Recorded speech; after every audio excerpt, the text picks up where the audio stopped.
juillet na Congo mobimba kaka na Kinshasa te na ba province nyonso le 8 juillet tokosala marche tokosukisa na palais de la nation pona kusenga monsieur Tshisekedi a démissionné à trahir serment ya liboso ya mibale alingi kokabola mboka na biso apesa este ya mboka na biso na ba Rwandais oyo tozobenga na français balkanisation ya misato a koti na rébellion contre constitution oyo ya prêté serment yango na peuple congolais tolobi ke biso bato telemi liboso na bino tokoki kondima yango te esengi tolakisa ke mboko eza ya biso Congo ekotikala moko ndenge Kimbangu ndenge Kasavubu ndenge Lumumba na batata nyonso bakendeki ndenge Etienne Tshisekedi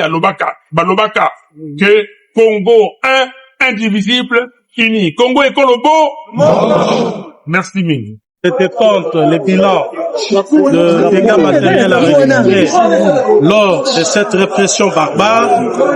La C64 s'est réunie aujourd'hui.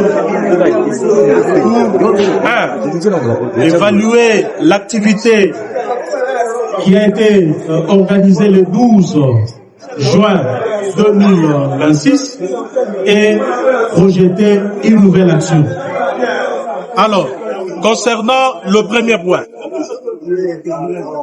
de prime abord, la CGC s'incline devant la mémoire des illustres disparus, victimes de la barbarie et de la répression du pouvoir de M.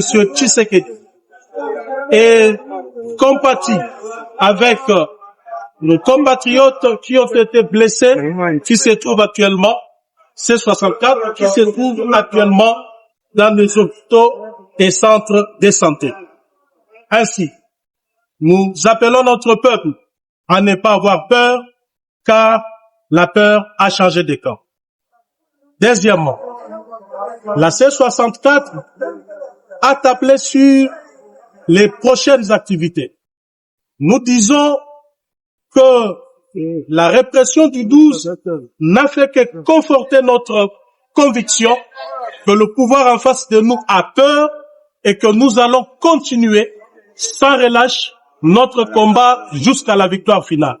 C'est comme ça que la réunion de ce jour, à l'issue des séances, la conférence de présidents me charge d'annoncer à l'opinion, tant nationale qu'internationale, qu'elle tient à organiser une marche pacifique sur l'étendue du territoire national le 8 juillet 2026.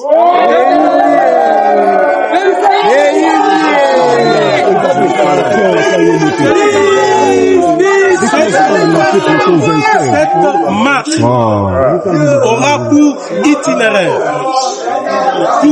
je dirais point de chute finale, le palais de la nation. Pourquoi palais de la nation? Parce que nous estimons que Tshisekedi a trahi son serment. Il est en rébellion vis-à-vis de l'ordre constitutionnel.